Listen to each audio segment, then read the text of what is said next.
Hello, let's get this thing fired up. Y'all can see the screen. Hopefully you can hear me and see me. Welcome to the February 10th, 2021 edition of Free GMAT Prep Hour. I'll be your host today, Jeff Vollmer, coming from Arlington, Virginia. Which I tell people is like fake Washington, D.C. You can't tell people in Washington, D.C. that I'm from there because got to keep DC and Virginia separate, but you can pretty much tell anybody else that I'm from Washington, DC, because it's close enough. All right.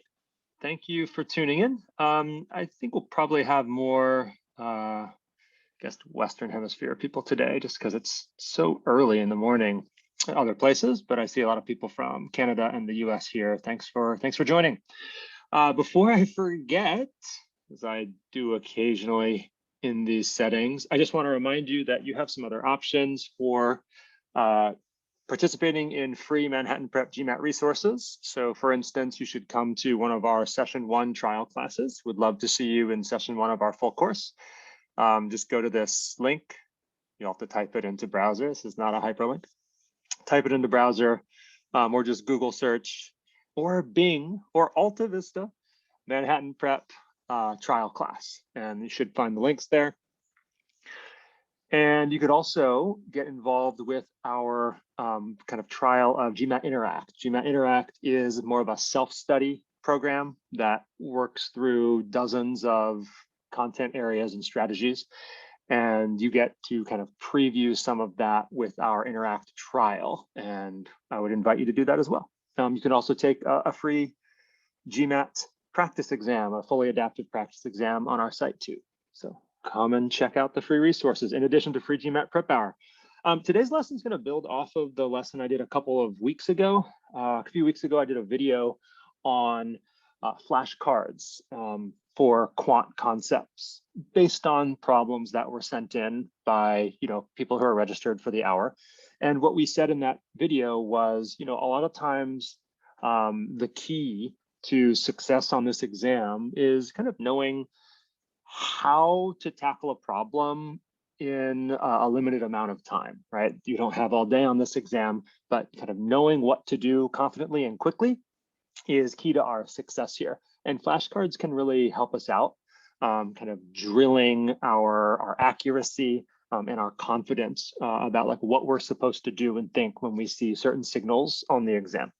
So I'm going to say that the same kind of idea holds true for sentence correction. It's harder to make flashcards related to critical reasoning and reading comp because knowing what to do in those scenarios often depends on a ton of context, and we can't just like get that context from a phrase, or we have to read an entire argument or like an entire paragraph or multiple sentences in reading comp and critical reasoning.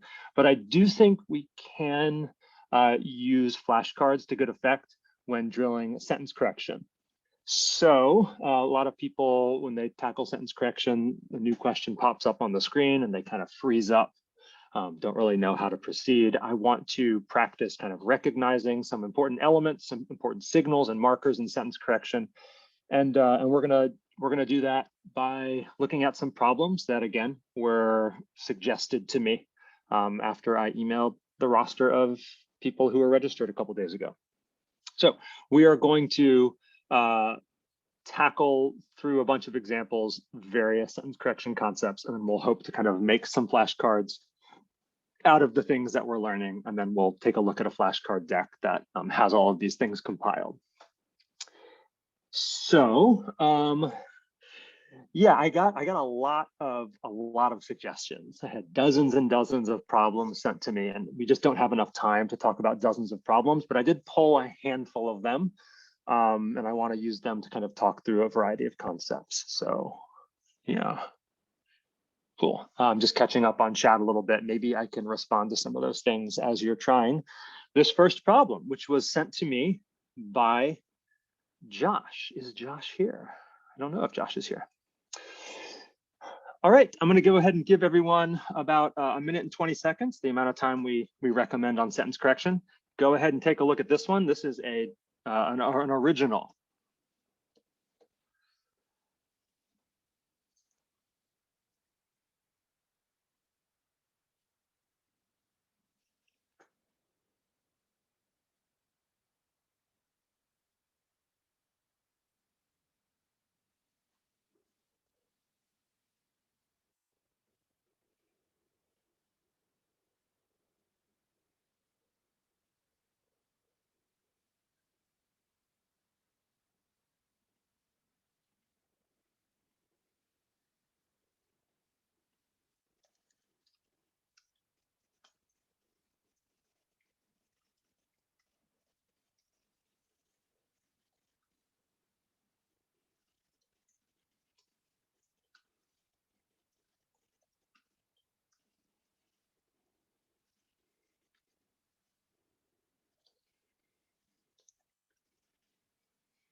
It's been 1 minute.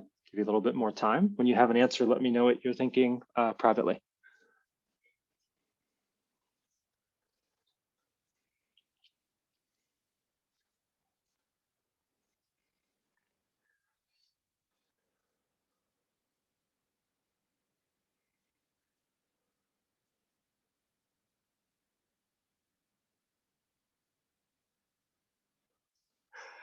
And the first 4 answers that came in were all different.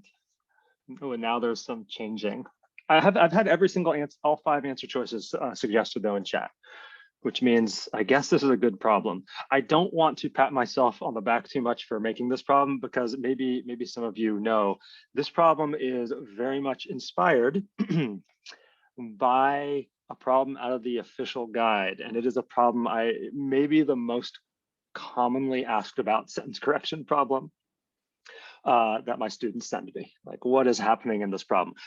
For copyright reasons, I can't show the original problem, but I will. I'll just put this up here. Hashtag leafy spurge.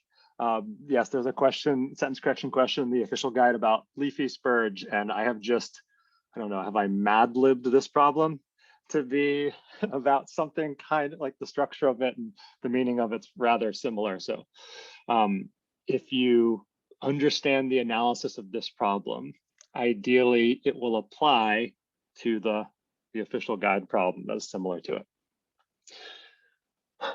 All right, thank you, Josh, for this problem. What I want to notice immediately in these answer choices is they actually all start with the same word, which is, I don't know, kind of bizarre. Jeff, I thought there was always a split at the beginning. There's no split here, right? We have Brazil 5 times. And that's kind of true. You're right, where there is no split with the word Brazil, but the real split is what happens after the word Brazil. The presence of a comma in options D and E. Right, so they can't just start the answer choice with a comma, right? The comma is going to have to follow a word. So this is the way they do it. They're testing some issue here that has to do with the absence or presence of this comma, right? Brazil have been or Brazil, comma, having been. And so one thing that I recognize is when all of the answer choices start with the exact same word, there's got to be this kind of comma distinction or some type of little punctuation distinction here. And we need to think about if we want this comma. In other words, would we rather just kind of go straight into this verb form, right? About 300 miles of this coast of Brazil, 300 miles have been overwhelmed. Okay, so like a subject verb, 300 miles have been overwhelmed. Or do I want to kind of pause on the sentence structure here, have this little enclosed modifier, having been overwhelmed by sargassum, and then kind of continue the sentence core. So because I know that this issue is testing maybe the presence of, you know, a verb or a modifier, I kind of just want to go check out. I want to go check out and see if answers D and E have a verb.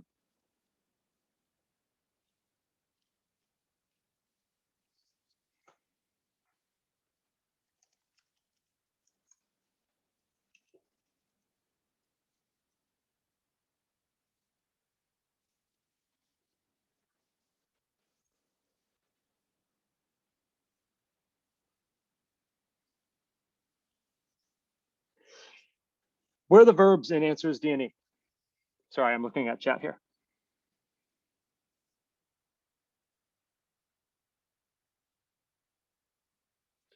There are no verbs in D and E that go with our subject. Having been overwhelmed by sargassum, modifier, a type of brown seaweed made of microalgae that floats on water, releases toxic gas on shore, and makes the beaches there less attractive to tourists. All of that is a list following the word that, right? A type of brown seaweed made from microalgae that does all this stuff. But we haven't actually attached the 300 miles to a verb, so that's going to be an issue. I think we'll find the same problem in answer E. There just is no verb that attaches to 300 miles, so we are going to be stuck with choices A, B, and C. Let's go ahead and wipe D and E out of here. So what are we going to tackle next? I think what's interesting here is if you just kind of take a look at how the answer choices are presented, you can kind of just do a little vertical scan here and try to find like where the next split happens. Made of microalgae, comma, made of macroalgae, having macroalgae.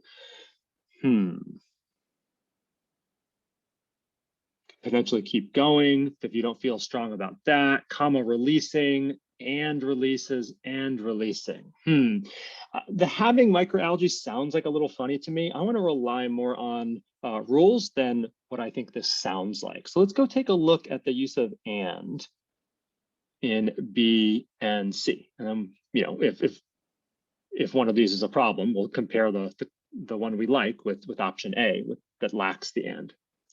Take a look at the and options here, and releasing and releases. What could releases and releasing be parallel to, right? Whenever we see the word and, we need parallelism. Releasing toxic gas, what is that echoing earlier in the sentence? Do I see anything? Floats. Well, I see that floats is parallel to releases, but I don't see that floats is parallel to releasing. Yeah, maybe we could say the microalgae or the brown seaweed floats on water and the brown seaweed releases toxic gas on shore.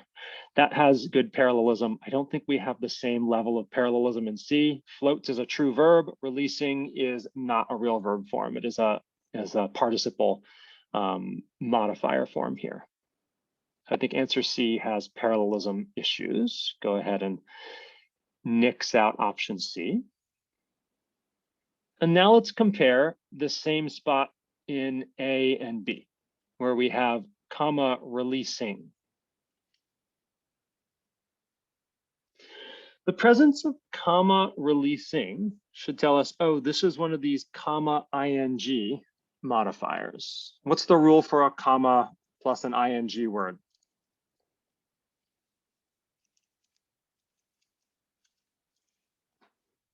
Doesn't it have to modify a verb? Yeah, this is going to be an adverbial modifier, which means it adds information to the previous clause or action. And let's see if that's happening here. Releasing toxic gas on shore. What is that describing? What is that like a ramification of? What does that build upon? Well, what is the previous clause? The previous clause here would be, yeah, the floating on the water bit. Yeah, macroalgae floats on water. But releasing toxic gas on shore, you can't release toxic gas on shore if you're floating on the water, right? Shore is on land, water is, well, on water. I don't actually think that these build on one another appropriately. So let's check out what's happening in option B. I don't see the equivalent of comma releasing, but what I do see later is comma making. Comma making the beaches there less attractive to tourists. So let's ask ourselves, making the beaches there less attractive to tourists. What does that build on?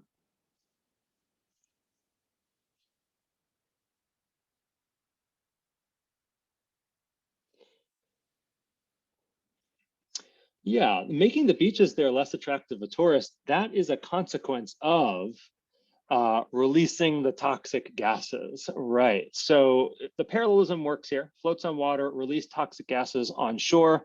But now what we're saying is, oh, releases toxic gases on shore, that's kind of disgusting. And one of the effects of that, one of the effects of this action is that it makes the beaches there less attractive to tourists. So here the comma making, the comma ing modifier does add previous information or clarification or a consequence of the previous action, but it does not do this in option A. Releasing toxic gases is not an effect of floating on water.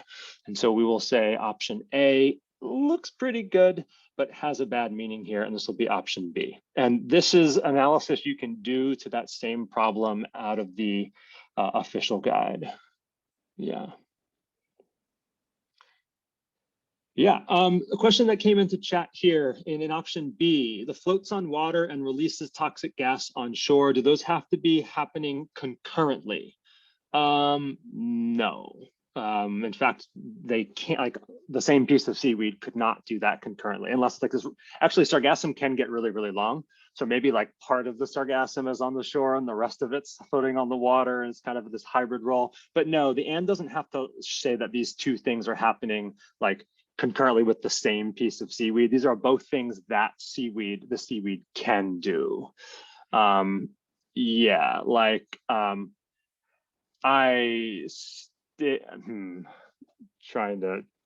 to think about. Yeah, let me see here. Yeah, he fights crime by day and solves GMAT puzzles by night, right? These are two phrases with verbs linked by and, fights and solves. They can't happen concurrently, right? Because day and night are at different times, but both of them could happen independently. Yeah. Yeah, I fought for a long time trying to find a question that could mimic the leafy spurge question, and this is what I came up with. I do have to say there was a question that came into chat, and I don't know if I'm equipped to answer this right now. But thankfully, none of the answer, like, thankfully, maybe someone who's better at sentence correction than I can chime in on the YouTube video comment section here and just firmly answer this. 300 miles. Can you think of 300 miles as a collective noun? And would it have been better to say 300 miles has been? Or is 300 miles definitely a plural noun and therefore gets have been? And this is kind of one of these gray areas for me in sentence correction where like sometimes something's a collective noun and sometimes it's not. I would say I think all 300 miles could have been overwhelmed. But I would hear the case if someone said, no, 300 miles is thought of as a unit and that unit has been overwhelmed. Thankfully here, we don't have to decide. If all the answers have been, then we're gonna choose it. Thanks to Josh for that question, and thanks for thanks to Josh for giving me a reason to create like a video on this problem, but also on that other problem. Some potential note cards or flashcards I might want to draw if I struggled on this problem. And based on the answer choices that came into chat, there might be a number of things we could take away from this problem. So let me just kind of walk you through a handful of flashcards that you might consider making based on the sentence correction issue. Whenever I see the same word, so all of these answer choices started with Brazil, what are you going to think of? Well, they all could start with Brazil, but there has to be something immediately following them that distinguishes some answers from the other. That's typically going to be a comma. So what I'm thinking is, oh, there's going to have to be some issue of, do I get straight into the rest of the sentence structure, like the subject immediately get followed by the verb, or am I kind of putting one of these parenthetical modifiers with commas in there? And so I'm going to start looking for sentence structure here. Whenever I see a comma ing phrase, what are we going to think? We should think, hey, does this modifier build on to the previous clause? Does it provide more clarity? Does it show a following on effect? Right. But does it modify the previous clause? These are super common on GMAT problems, so you definitely want to be on the lookout for these structures. Some other potential flashcards you could make, I tried to come up with kind of a variety of styles of flashcards, is you could just present two different structures and quiz yourself on determining which one is good and which one is faulty. So I've called this fine or flawed. Let's take a look. Macroalgae that floats on the water, releasing toxic gas on shore. And that's funny. Releasing toxic gas on shore shouldn't build on to floating on water. Those are two separate ideas. Macroalgae that floats on water and releases toxic gas on shore. Yeah, macroalgae can do both of those things. This one should be fine. The first one is flawed, right? And so I came up with another example of this as well, right? And you can take a moment just to read this to yourself and try to answer, are they both fine, both flawed, or one of each?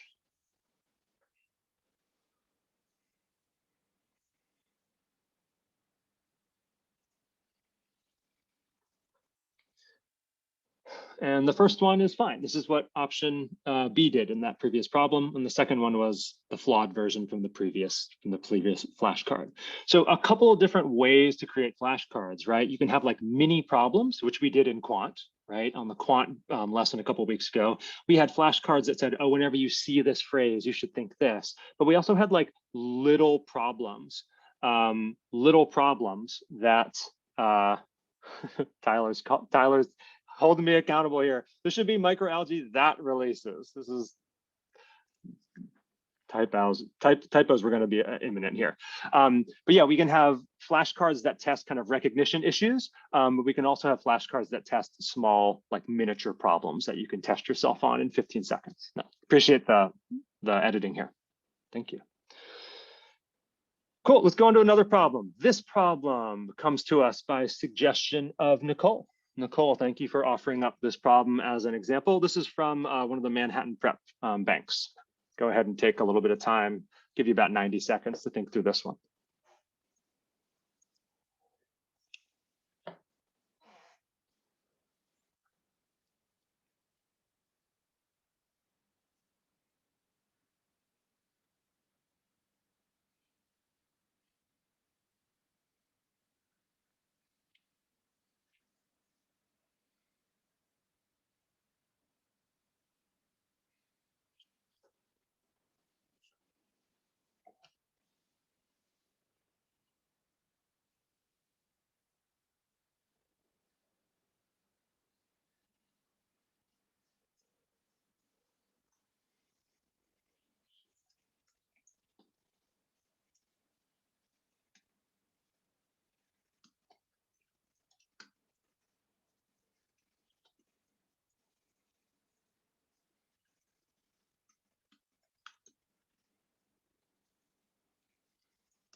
That's been a minute 20 here, a little more time.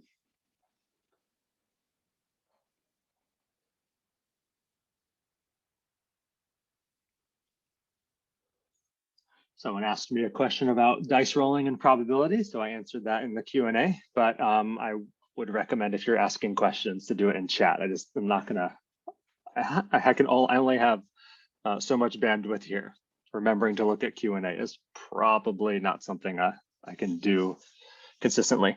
What is stymieing? Yes, stymie. What a kind of funny sounding word. To stymie is to like get in the way of, or to prevent from happening.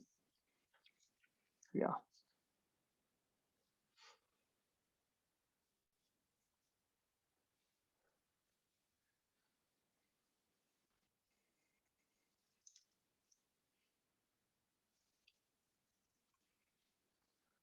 All right, that's been about 2 minutes and 20 seconds. This problem is kind of a monster. So, I mean, I think initially when I put this problem on the screen, everyone was kind of like, oh my gosh, this looks horrible. And, you know, that's, I mean, not a good reaction to have, but it is kind of nice to know that we react that way quickly. When we see really long sentences and really long answer choices, especially, we can say sentence structure is, again, likely to be tested. Okay, additionally, when we see answer choices that begin with the underline, right? So all these answers start the sentence.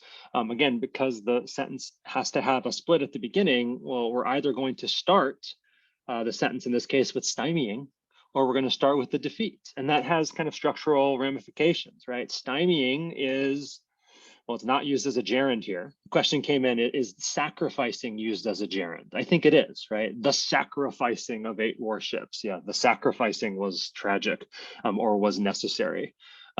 Why wouldn't you just say sacrifice? I don't know, but sacrificing would be used as a gerund.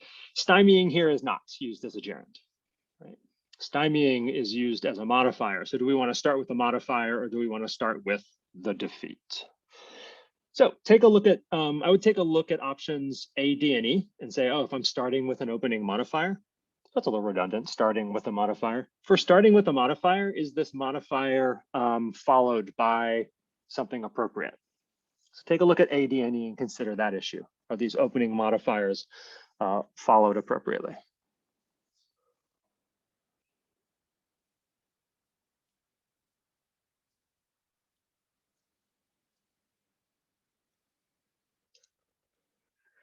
Stymieing the Armada's plans to meet up with the Duke of Parma's army.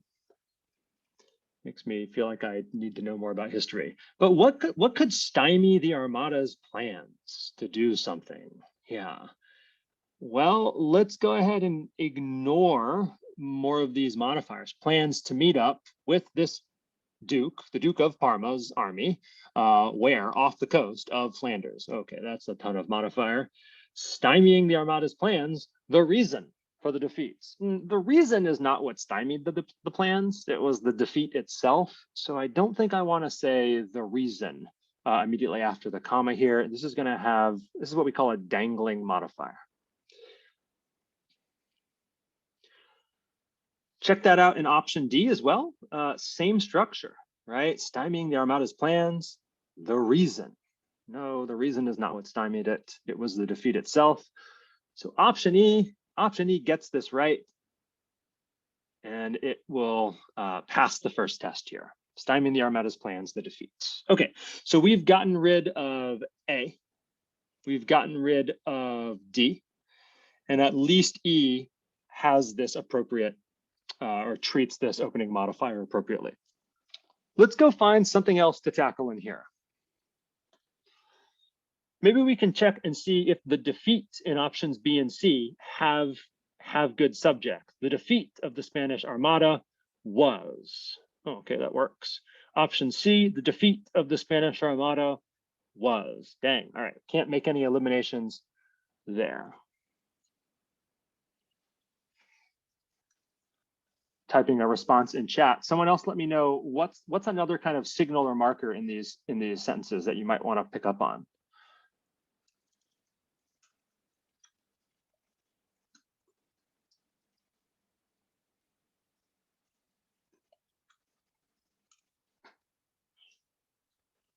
Yeah, okay, so yeah, there's some parallelism stuff happening here. We're talking about the parallelism between the issues with sacrifice and sacrificing. How do you know we're dealing with parallelism?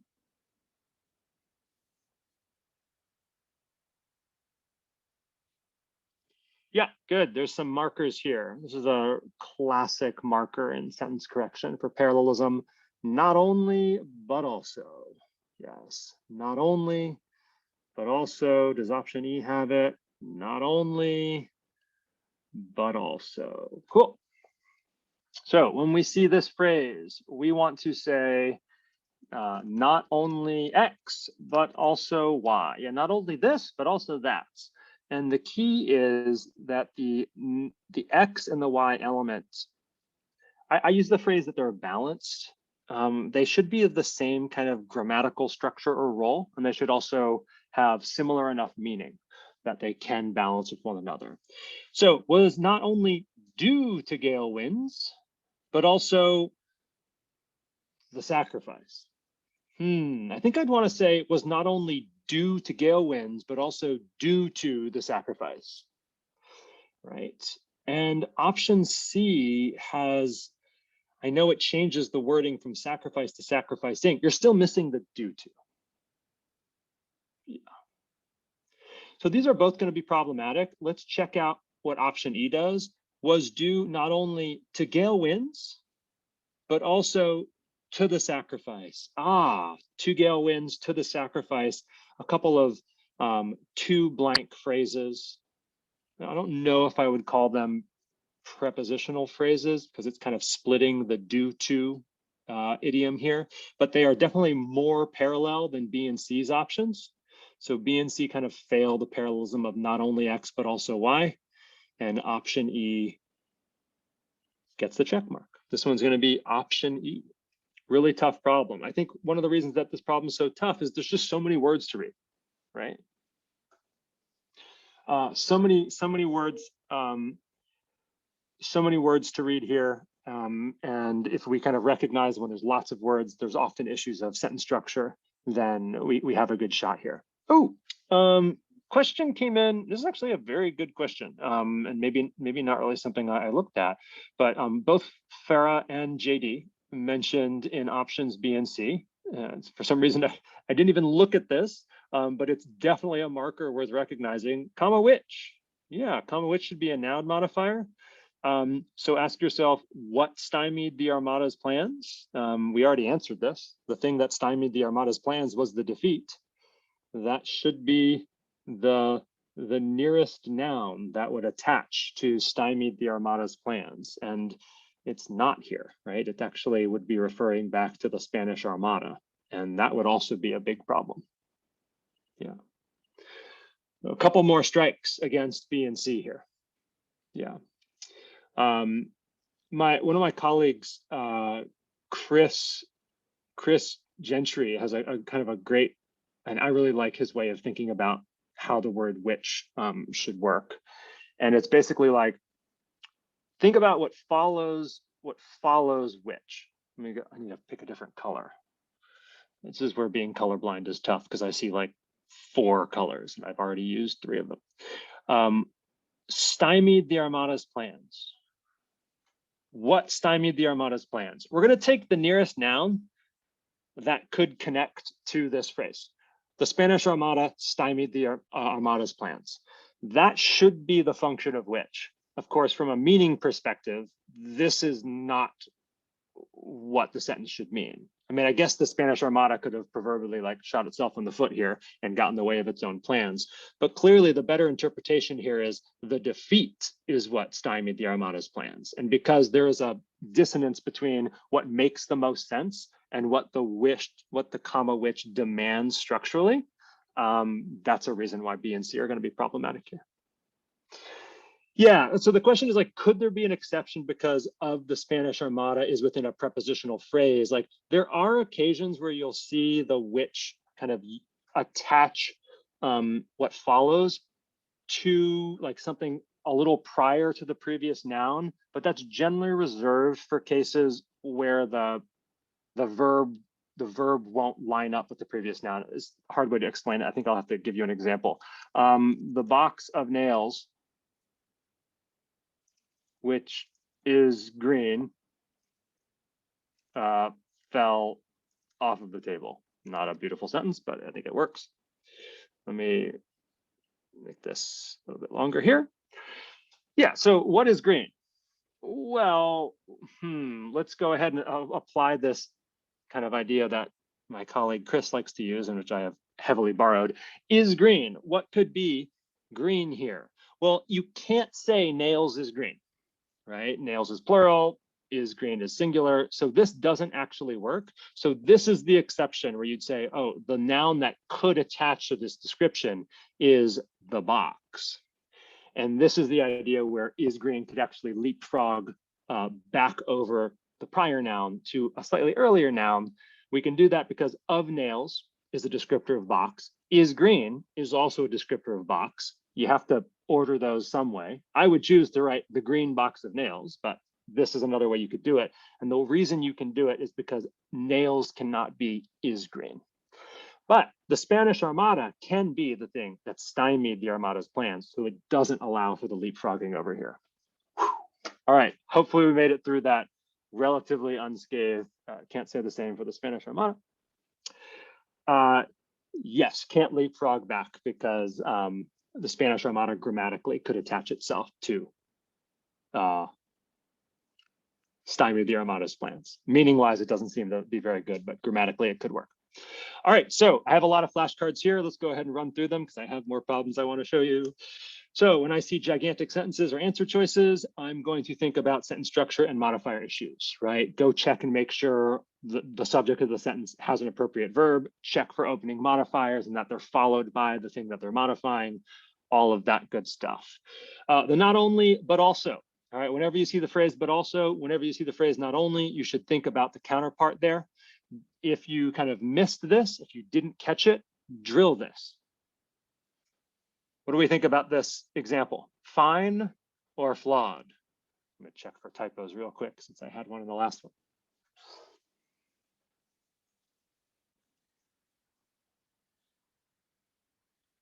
Flawed, right? Not only due to, but also the sacrifice. Yeah, the X and Y elements here do not line up.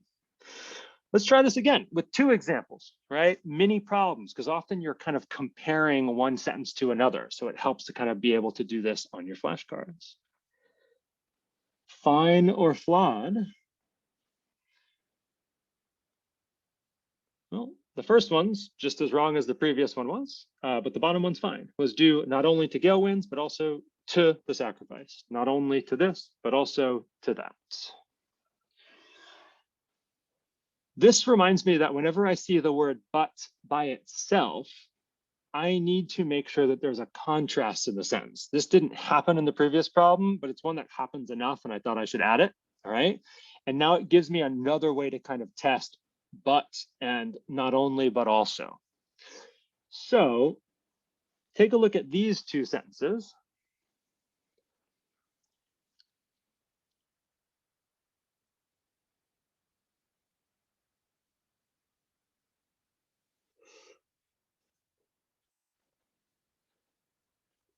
We're going to say that the first one is fine because the word but here, yes, it needs parallelism, praised the interns, but scolded the managers, praised but scolded. Those are parallel. When you have the word but, we need to remember that the two elements should kind of conflict. All right, praising is good, scolding is not so good. Right? We want to be the interns here. The second example, though, when you say not only this, but also that, there needs to be like a little bit more similarity between the two elements, right? And because praising and scolding are very different, we want the contrast in there. Not only, but also doesn't have the contrast. Not only, but also is like the one exception for using but to not show a contrast. Yeah. Yeah, the owner not only praised the interns, but also gave them all raises. Oh, yeah, that second one's like building upon the first idea. So we want kind of continuity in the X and Y elements, not contrast. Cool. Something else you could do on the flashcards. Man, there were a lot of errors in option A. Can I find 3? Right? Ooh, that's kind of an interesting little activity here. Find 3 errors. Can you find them?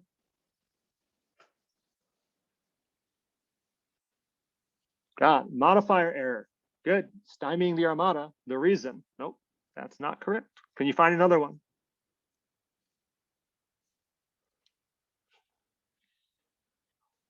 Not only, but also parallelism issue. Those are 2. And there was one we didn't talk about. And it's not the which one, because which is not here. Yes, the other one is there's a little bit of redundancy. I don't think you need to say the reason was due to. Right? The reason and due to kind of both imply that you're going to give the reason. And so you probably don't need to say both of those. All right, on to the next one. The next one comes from Unadi. Unadi brings me this one from one of the first GMAT prep exams that are free. I'll give you a minute and 20 seconds or so to think through this.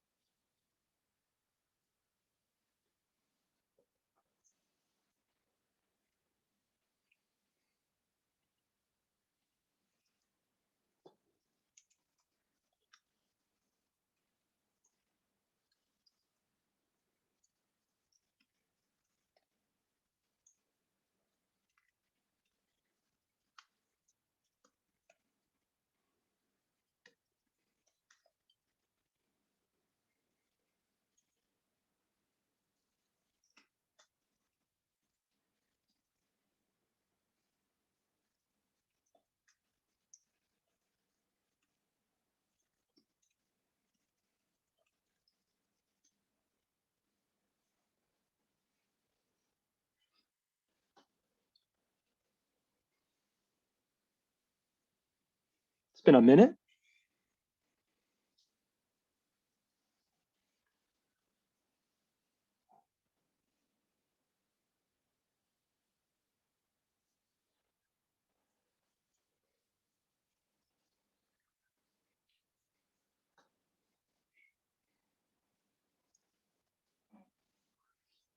All right, it's been a little over 1:20 here. This one's pretty tricky, I think.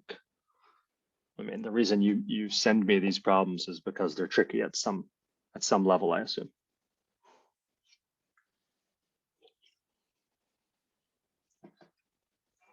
All right, let's take a look at this phrase by the time. Everyone type into chat a sentence that uses the phrase by the time. Come up with a sentence that uses the phrase by the time.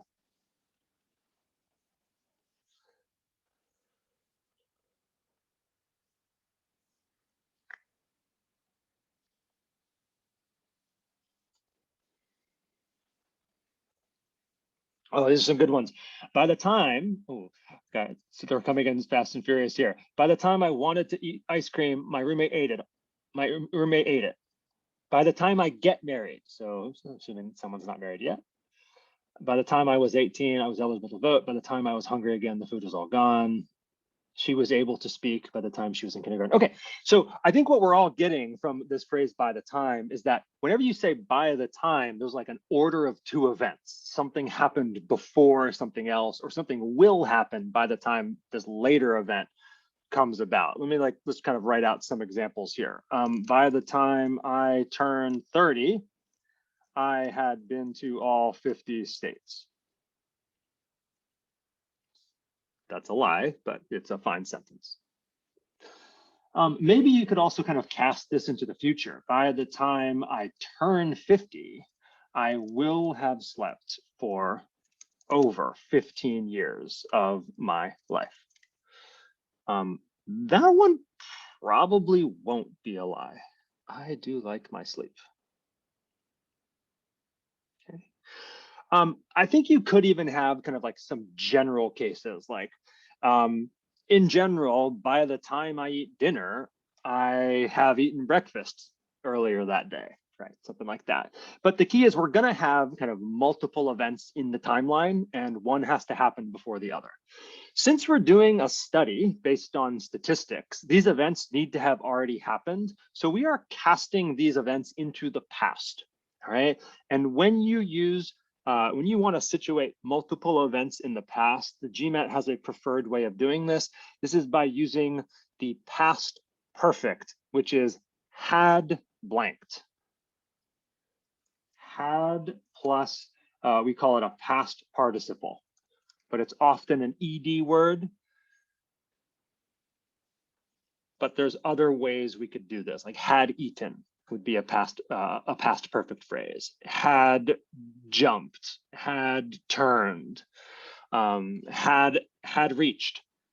Okay, so this is the past perfect. We'll capitalize it because it's important.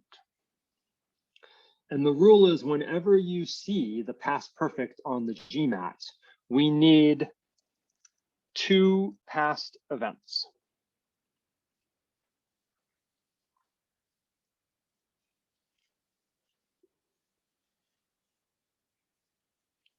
Right? So because this is a study, it's got to be based off of statistics and things that have happened. Apparently, a lot of bird attacks in Australia. It does not make me want to go there. And so we're going to need to make sure that these past events have kind of aligned. Like think about this from the meaning perspective. People reach adulthood, all right? But before that, they're attacked. Okay, so we're gathering statistics here, and we're getting statistics of people that before they got, I don't know what adulthood age is in ages in Australia. Let's just say it's 18 years old. Before they got to the year of 18, they had already been attacked. I can't say it without saying had already been attacked. Okay, so we need to make sure that we've got these elements here. So let's take a look at option A. Option A has this had reached. So we have the past perfect, but what the had reached implies is they reached adulthood before something else happened, right?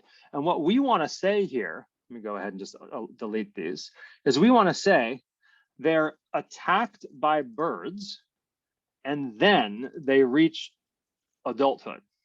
Okay, so if this is the timeline, right? This is the past.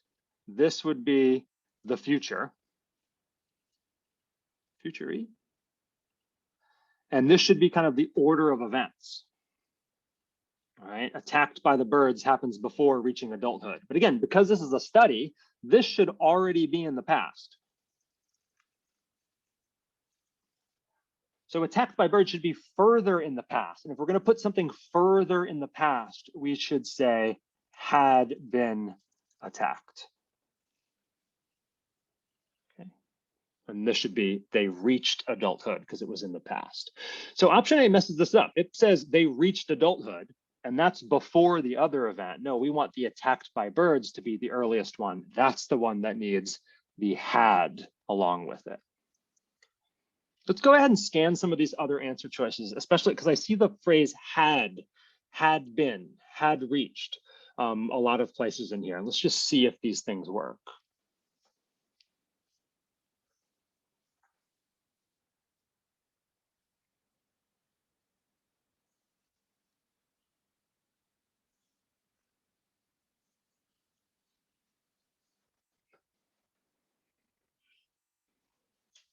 So option B has had been attacked. That's good. I mean, it's good for grammar, not good to have been attacked by birds. Okay, but had been attacked at least is appropriately further in the past.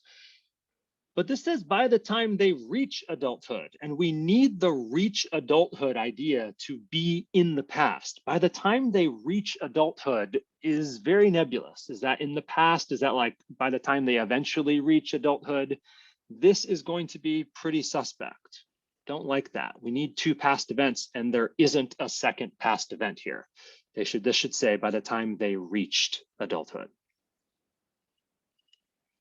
Let's take a look at C. Had been attacked. That is earlier. That looks good. By the time they reached adulthood, that seems fine. We'll go ahead and give that the verb check mark. Take a look at option D. I don't see the had been in option D. That seems like it's an issue. We're trying to situate two events in the past, and I don't have a had blanked. By the time they reach adulthood, again, that should be in the past already. So this is going to have the same issue as option B.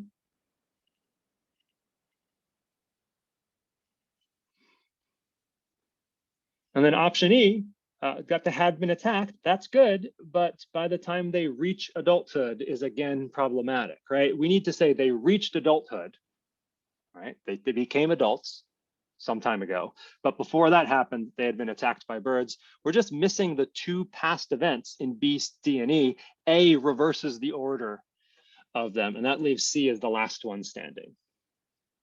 Yeah, so there's not like so many takeaways related to the use of the past perfect. The rule is whenever you see had blanked, you need to make sure there's two past events. I feel like I've said that so many times that I'm just going to stop saying it right now.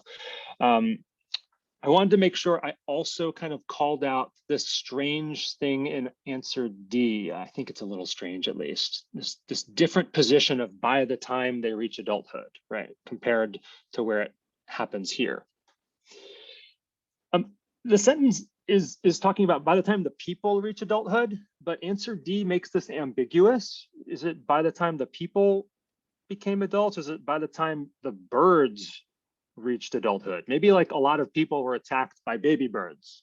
That's kind of what D is implying here. And we need the people to have gotten to adulthood. I don't really know how you measure if the birds had, like, was that an adult bird or a baby bird that attacked you? Like, I don't know. I was not paying attention to the size of the wingspan when I was being attacked by the birds. So we have to be talking about the people, and answer just kind of obscures that a little bit. Yeah, I'm getting a lot of questions in here. Question came in about the they, about the use of they. I do think the theys here in options A, B, and C are referring to the people because this is like a modifier of the main clause, and the main clause is the subject of the main clause is the men and the women.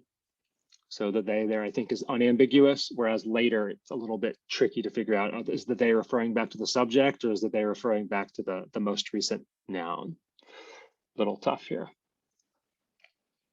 Trying to see. Cool.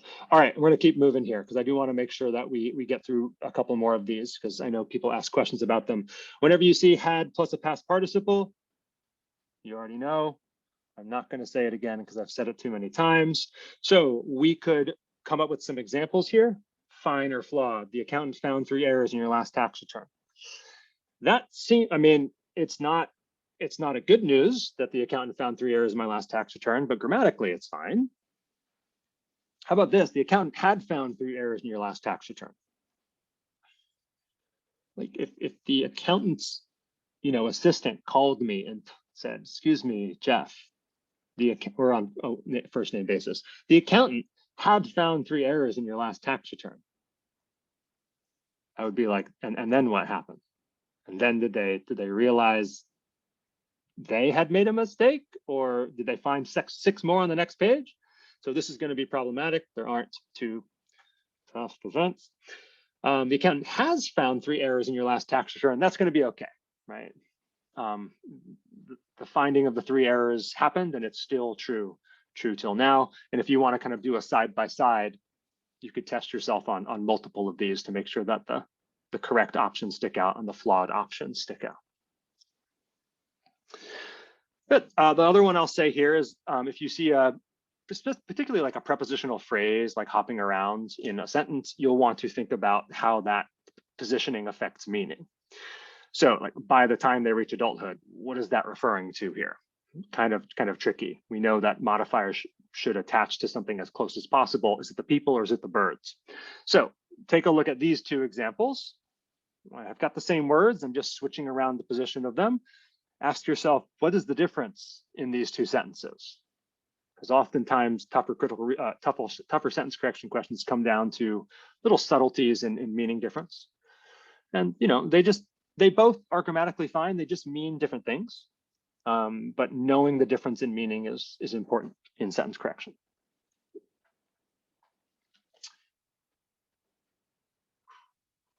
All right, let's keep going.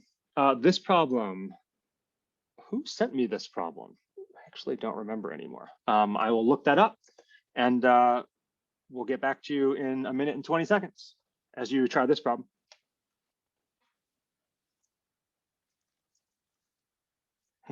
JD sent it to me. Thank you, JD. I couldn't remember. I had so many.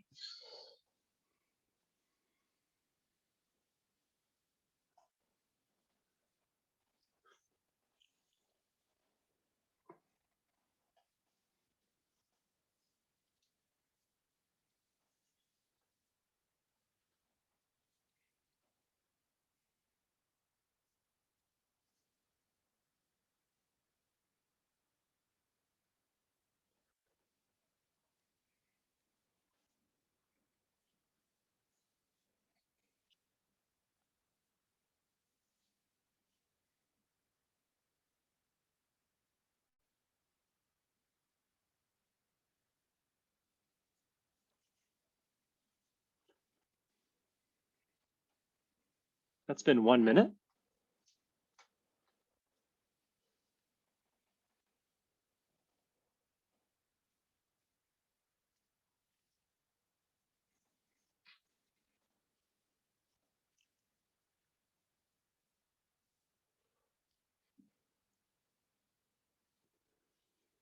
That's been 1 minute 20. Go ahead and get an answer in if you can. This one's tough. This one's from the Manhattan Prep Bank.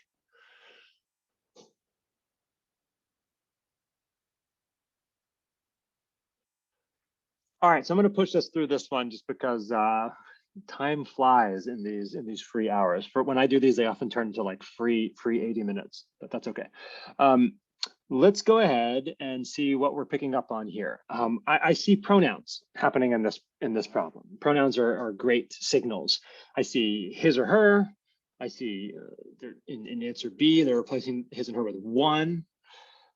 C, we have like an individual. D, there's there. All right, so whenever I see pronouns, what I need to make sure is that the pronouns have a clear antecedent, that the pronouns are replacing, someone or something specific in the sentence. So I think his or her could work talking about the individual. This whether one is referring back to this one person. Individual in one, maybe that matches up. And individual is not a pronoun, so maybe it's not an issue. But there is an issue in answer D. I don't know who they are here. I mean, I assume who you mean. It's the wealthy people, right? The people whose wealth we're measuring. But there cannot refer back to an individual. And so option D is going to be a problem here.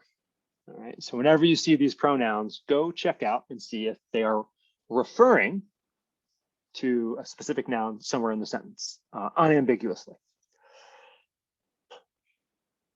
Now, the option in C is a little funny to me, right? The most reliable signal of one's true wealth is whether an individual is capable and willing to engage in conspicuous consumption.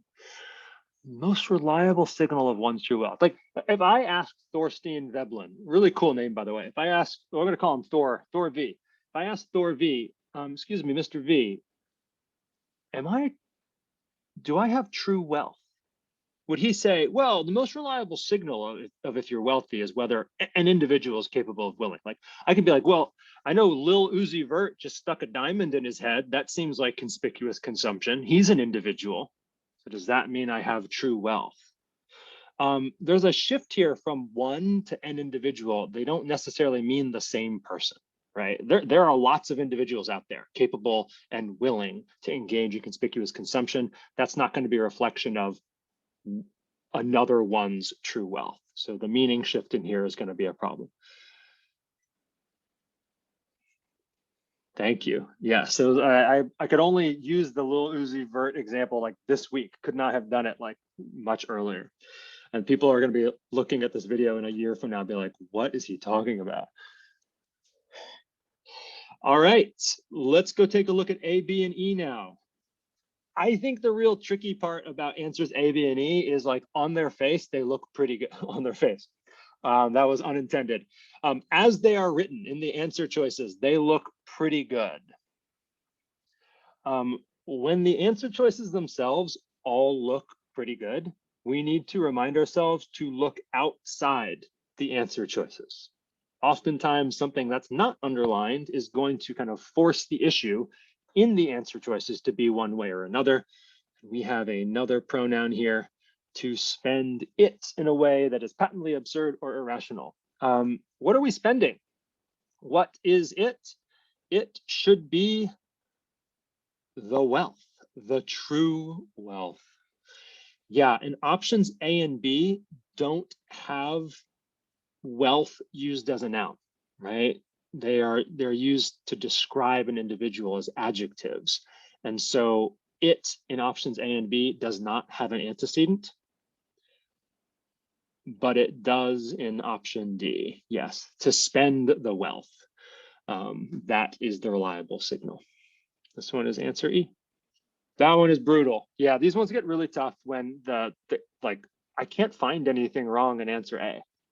I can't find anything wrong in answer B. Usually when that happens, you just need to like keep reading and find another sign outside the underline. Yeah. Yeah, lesson learned. It's tough. So when we see these pronouns, we are going to make sure there's an antecedent that is flashcard worthy. You could easily come up with examples here. I'm going to go ahead and, again, in the interest of time, skip over those, but those would be good examples. If you miss a problem from the official guide or a practice exam, just like screenshot it, do a little screen capture and put it in a flashcard directly. And then this signal, whenever you think there are multiple answer choices that are absolutely fine, go check outside of the underline. All right, so I think that's going to be it here for the questions. There's another one, but no one's requested it. It was just mine, and I wanted to have it in case there was extra time. But what I want to do now is see if it sticks. So I went ahead and for all of these flashcards that you've seen on the screen, and two others that were part of another question that we won't see right now, I made a deck. And I want to just go back through the deck and see like what this looks like. So I am not trying to plug this program. This is a free program, but it's just a program that I like and have used. And it is, oh my goodness, sorry, layering in Zoom animations is just tough. It's called Anki, and so we made some quant flashcards a couple of weeks ago. We have sentence correction flashcards now. So I want to take a look at some of these, all right? And we can go ahead and try studying them. So I'm going to hit the Study Now button, and these are flashcards that are made from the flashcards we just saw earlier today. So take a look. What do we think? Are these fine or are they flawed?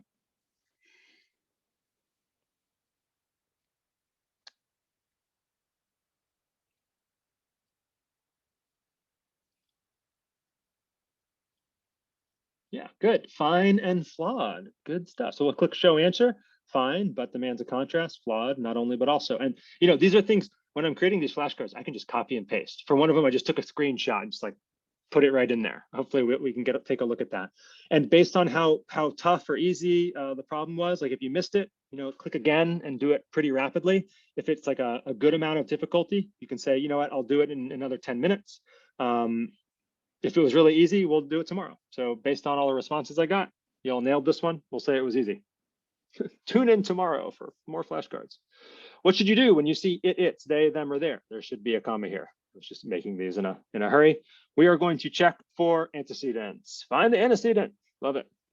That one was easy. We just did that one like 2 minutes ago. Okay. So this one was based on a question that we didn't look at, but maybe we can tackle this right here. This is from the free GMAT prep software, the starter pack. The Coast Guard is conducting tests to sea, or the Coast Guard is conducting tests that sea. It's about whether pigeons can be trained to help do things. You know this question. Great, you guys are nailing this one. And Olivia even asked, would the that imply that the tests are seeing? Yes, Olivia, that is what the that would do. To see, when you see this kind of split between like an infinitive form of verb and another use of the verb, I like to think of the infinitive form is to show purpose. And the purpose of conducting the tests is to see whether something can happen. The tests don't actually see something. So Olivia kind of nailed that one. Good job. Maybe that was a little bit tougher. So we'll do that in like 10 minutes.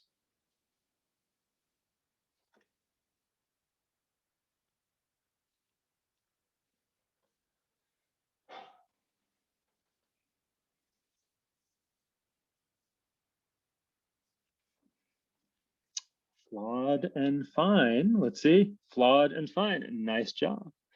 Yeah, so this is kind of the process here. I created, you know, all the flashcards pretty quickly this afternoon based on the flashcards in the actual PowerPoint. And this stuff goes by pretty quickly. And if you want to, I wonder if I have one that's flawed here. I could browse. I might be able to check and see if oh, this one works. Microalgae that floats. I didn't have microalgae the floats in here. So, but this one, this is the problem. So it's really easy to update. You just change it to that, and it's done. That's it. So yeah, this program's free. There's a lot of free flashcard programs out there. I do think, you know, flashcards can really be helpful as you're drilling these, you know, somewhat fundamental skills, but also the triggers that when you see these things on the exam, you know to snap into a certain kind of mode of thinking. So awesome stuff. I'll stick around if there's a few questions. Otherwise, I want to go ahead and say thanks for coming. Maybe we'll see you in a couple weeks for the next one. I don't know when I'm doing the next one. I think I have about a month. I am thinking about doing that one on standard deviation concepts. So if you are registered for that session and I email you a couple days beforehand, I might ask if you have any standard deviation problems from your studies that you'd like me to incorporate into the lesson. Let's go ahead and shut things down formally here. Thank you for watching the video on YouTube. Hope to see you at one of these events in the future.